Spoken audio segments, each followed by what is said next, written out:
Detroit Lions, one of the reasons I had somebody in the comment section was pretty much asking why the Chicago Bear game, such a big win, or, why would it indicate the Lions season is over? One reason is teams, I believe, that start off 0-2 in the NFL only have a 12% chance of making the playoffs. All right. But also, then you got Baltimore right after that. And most people believe you starting off 0-3.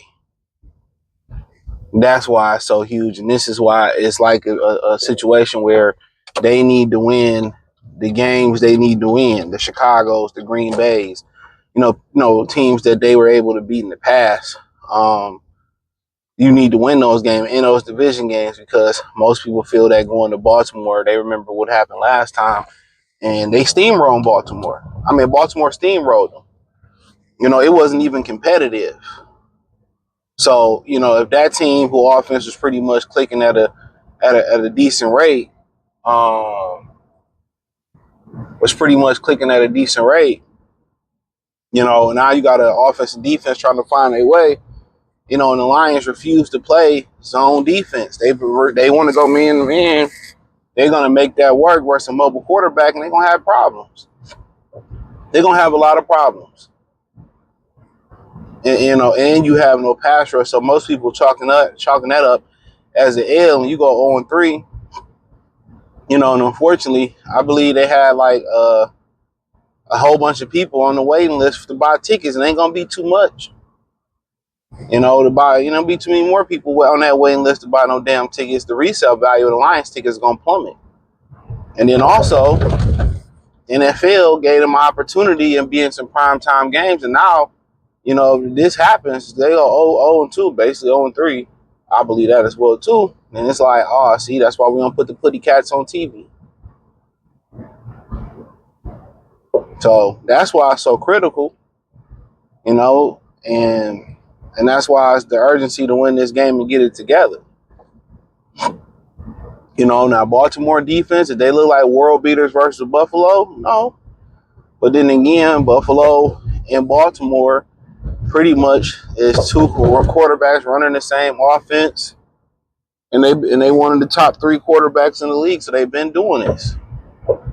So that's one of those rare cases where probably the offense is clicking already because they've been together so long, and the defenses have to catch up a little bit. Conventional wisdom is defense is ahead, offense is behind. But Baltimore, that would be a statement win if the Lions can, get past Chicago and then beat Baltimore. They're gonna be back praising the Lions, but it's a tall task. And they gave the Lions a treacherous road schedule. And they was the best road team in football last year, But they gave them a trade. And one thing I didn't like about the schedule, the vast majority of the primetime games are on the road.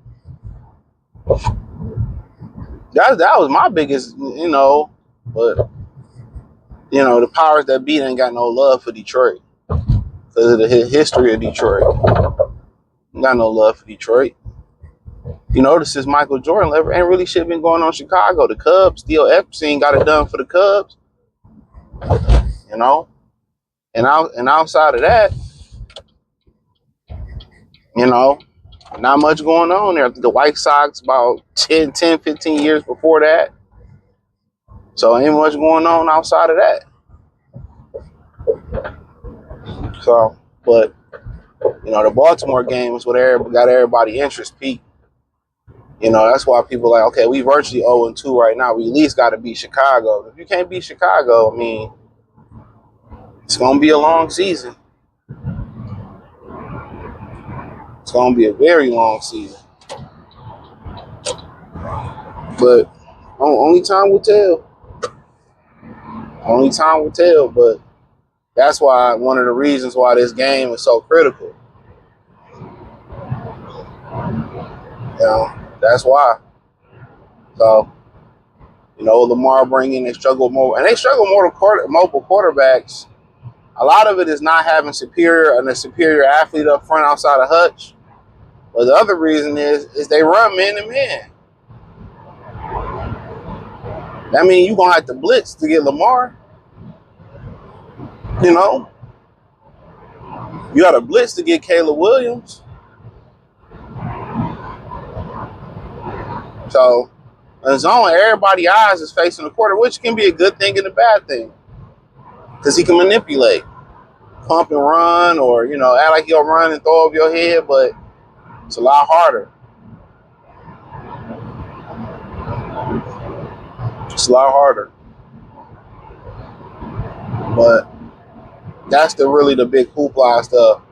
The percentage is really the percentage that you got to make the playoffs when you go on to, and Baltimore sitting on the other side of that 0-2.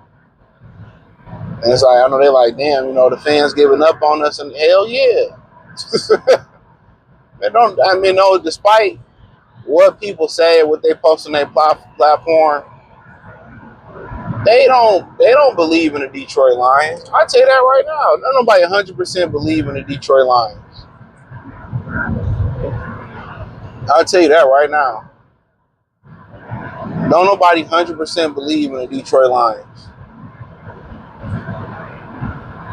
In the back of their head, it's SOL. In the back of their head, they will fuck this up. Or the powers that be will get them 20-something fucking injuries. You know?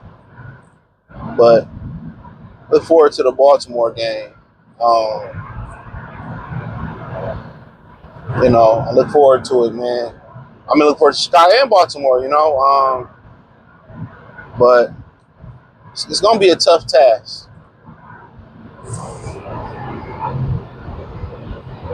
It's gonna be a tough task. Both games gonna be a tough task. They know they had a bunch of mobile quarterbacks. They should have been drawing up different schemes. They should have been, you know, getting more pass rushers. They should have did, and they didn't do it. And I believe it's showing, and it's gonna show when it matters. So that's just my belief of it. But we'll see. I could be wrong. So that's the reason why. For the person that made that comment, that's the reason why a lot of people feel the way they feel. So, and what you feel? But hey, thumbs up the video, share the video, subscribe to the channel. And subscribe button is the bell icon button. Hit all notifications. Increase your chance, get notifications. We go live, we drop video. Follow me on X, Instagram, Spotify, Anchor, Cash App, Venmo, PayPal, Amazon, Kick, Twitch, the whole nine. Everything inside the link tree. Appreciate the love and support. Check out Detroit Lions Talk playlist for more videos like this, and let me know what you girls and guys think in the comment section. Peace.